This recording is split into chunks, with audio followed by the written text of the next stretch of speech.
Shri K N Balagopal, നിശ്ചയമായും ഈ നമ്മുടെ ധനസ്ഥിതി മെച്ചപ്പെട്ടു വരുന്നു എന്നതിൻ്റെ സൂചന കാണിക്കുന്ന ബജറ്റ് തന്നെയായിട്ടാണ് ഞാനിത് മനസ്സിലാക്കുന്നത്. പ്രത്യേകിച്ച് താങ്കൾ ഇപ്പോൾ പറഞ്ഞതുപോലെ, അതുപോലെ മുഖ്യമന്ത്രി പറഞ്ഞതുപോലെ എല്ലാ വിഭാഗങ്ങളെയും ചേർത്ത് നിർത്തുന്ന ഒരു ബജറ്റ്. പ്രത്യേകിച്ച് കർഷകർ, മത്സ്യത്തൊഴിലാളികൾ, കശുവണ്ടി തൊഴിലാളികൾ, ഈ പറയുന്ന ദിവസവേതന ജീവനക്കാർ, കുടുംബശ്രീക്കാർ, സർക്കാർ ജീവനക്കാർ, ഇങ്ങനെ പല വിഭാഗങ്ങളെയും ചേർത്ത് നിർത്തുന്ന ഒരു ബജറ്റായിട്ട് തന്നെയാണ് ഞാനിതിനെ മനസ്സിലാക്കുന്നത്. അങ്ങനെയാണെങ്കിൽ പോലും ഇപ്പോൾ കഴിഞ്ഞ ദിവസങ്ങളിലൊക്കെ കൃത്യമായി വാർത്ത വന്നുകൊണ്ടിരുന്നത് ഒരു പക്ഷേ ക്ഷേമ പെൻഷനിൽ 100 രൂപ മുതൽ 200 രൂപ വരെയൊക്കെ വർദ്ധിപ്പിക്കാൻ സാധ്യതയുണ്ട് എന്നായിരുന്നു. പ്രത്യേകിച്ച് തദ്ദേശ തെരഞ്ഞെടുപ്പിലേക്കൊക്കെ പോകുന്ന ഈ ഒരു വർഷത്തിൽ അത്തരത്തിലൊരു ജനപ്രിയ നടപടി എന്തുകൊണ്ടാണ് സ്വീകരിക്കാൻ കഴിയാതെ പോയത്?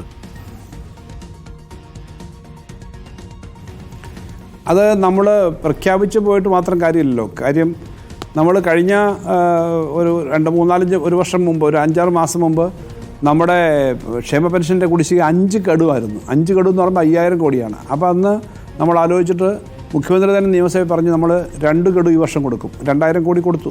ഇനി 3000 കോടി കൊടുക്കാനുണ്ട്. ഈ 3000 കോടിയും കൂടെ കൊടുത്തു തീർത്താലേ നിലവിലുള്ള കുടിശ്ശിക തീരൂ. ആ കുടിശ്ശിക തീർക്കുന്നതിനല്ലേ ആദ്യം പ്രയോറിറ്റി കൊടുക്കേണ്ടത്. അതിനുശേഷമാണല്ലോ നമുക്ക് മറ്റു വർധനയോ മറ്റു കാര്യങ്ങളോ അല്ലെങ്കിൽ എന്തോ ആലോചിക്കാൻ പറ്റൂ. അപ്പോൾ ഇത് കണ്ടിന്യൂസ് പറയുകയും കൊടുക്കുകയും ചെയ്യേണ്ട ഒരു ഉത്തരവാദിത്തമാണ്. അതുകൊണ്ടാണ് പ്രാക്ടിക്കലി അത് ചെയ്യാൻ പറ്റുന്ന തരത്തിലേക്ക് കാര്യങ്ങൾ ചെയ്യുന്നത്. പ്രധാനപ്പെട്ട കാര്യമാണ്, ആശ്വാസമാണ് ആളുകളെ സംബന്ധിച്ച്. അത് വ്യക്തമാണ്. ഒരു കാര്യം കൂടി, ഈ കഴിഞ്ഞ ദിവസങ്ങളിൽ വാർത്തയായി വന്നതുകൊണ്ട് ഞാൻ ചോദിക്കുകയാണ്. ഇപ്പോൾ താങ്കളുടെ ബജറ്റ് പ്രസംഗത്തിൽ പറയുന്നുണ്ട് കിഫ്ബിയിൽ നിന്ന് റവന്യൂ ജനറേറ്റ് ചെയ്യുമെന്ന്. അപ്പം കിഫ്ബിയിൽ നിന്ന് റവന്യൂ ജനറേറ്റ് ചെയ്യും എന്ന് പറയുമ്പോൾ പ്രധാനമായും വരുന്ന ആശങ്ക എന്ന് പറയുന്നത് ഈ പറയുന്ന റോഡുകളിൽ നിന്ന് ടോൾ പിരിവ് സംഭവിക്കും എന്നാണ്. ആ രീതിയിലുള്ള ചില വിമർശനങ്ങൾ പ്രതിപക്ഷത്തിൽ നിന്ന് വരുന്നുമുണ്ട്. അത്തരത്തിലൊരു പദ്ധതി ഇപ്പോഴും പൈപ്പ് ലൈനിലുണ്ടോ സർക്കാരിൻ്റെ പക്കത്ത്? റവന്യൂ ജനറേറ്റിംഗ് ആയിട്ടുള്ള സ്കീമുകൾ കിഫ്ബിയുടെ ആദ്യകാലത്ത് മുതലേ അതിൻ്റെ ആലോചനയുള്ളതാണ്. അല്ലെങ്കിൽ ഇത്തരൊരു സ്ഥാപനം മുന്നോട്ട് കൊണ്ടുപോകാൻ പറ്റില്ല. ഏതൊക്കെയാണ് എങ്ങനെയാണ് ചെയ്യേണ്ടതെന്നുള്ള ഫൈനൽ തീരുമാനം വന്നിട്ടില്ല എന്നുള്ളത് സത്യമാണ്. അത് സംബന്ധിച്ച് പല ചർച്ചകളും നടക്കുന്നുണ്ട്, പരിശോധനകൾ നടക്കുന്നുണ്ട്, ഫയലുകൾ പരിശോധിക്കുന്നുണ്ട്.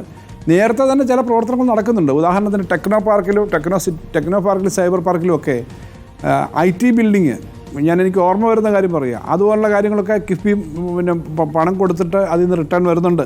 അതുപോലെ ഇലക്ട്രിസിറ്റി ബോർഡിന് പണം കൊടുത്തിട്ട് അതിൽ നിന്ന് റിട്ടേൺ വരുന്നുണ്ട്. ഇങ്ങനെയുള്ള പല കാര്യങ്ങളും ചെയ്യുന്നുണ്ട്. അത് കുറച്ചുകൂടി എങ്ങനെ ശാസ്ത്രീയമാക്കണം, പ്രത്യേകിച്ചും കേന്ദ്ര ഗവൺമെൻറ് കടുത്ത സാമ്പത്തിക നിയന്ത്രണം വരികയും ശ്വാസം മുട്ടിച്ച് ഈ സാധനങ്ങൾ മുന്നോട്ട് പോകാൻ പറ്റാതെ വരികയും ചെയ്യുന്ന സാഹചര്യത്തിൽ റവന്യൂ ജനറേറ്റിംഗ് ആയ കാര്യം വേണം. അതിൻ്റെ ഭാഗമായിട്ടാണ് ഇന്ന് കൊല്ലത്തെ കോർപ്പറേഷൻ്റെ സ്ഥലത്ത് പരസ്പരം വരുമാനം ഷെയർ ചെയ്യുന്ന ഒരു IT പാർക്കിനെ പറ്റി പറഞ്ഞത്. ഇത്തരം ധാരാളം കാര്യങ്ങൾ, 100 പദ്ധതികളാണ് ഇന്ന് അനൗൺസ് ചെയ്തത്. ഇത് പൈലറ്റ് പ്രൊജക്റ്റുകൾ വിജയിക്കുകയാണെങ്കിൽ ധാരാളം ഇൻവെസ്റ്റ്മെൻറ്റ്, ഒരു 10-10000 കോടി രൂപയുടെ ഇൻവെസ്റ്റ്മെൻറ്റ് ആ മേഖലയിൽ മാത്രം വരാൻ പറ്റുന്നതേ ഉള്ളൂ. അത്രയ്ക്കും വേണ്ടി സാധ്യതയുണ്ട്. വിജയകരമായിരിക്കുമെന്നാണ് എൻ്റെ വിശ്വാസം. ഹോട്ടൽ പ്രൊജക്റ്റ് പോലുള്ള പ്രൊജക്റ്റുകളൊക്കെ ചെയ്യാമല്ലോ.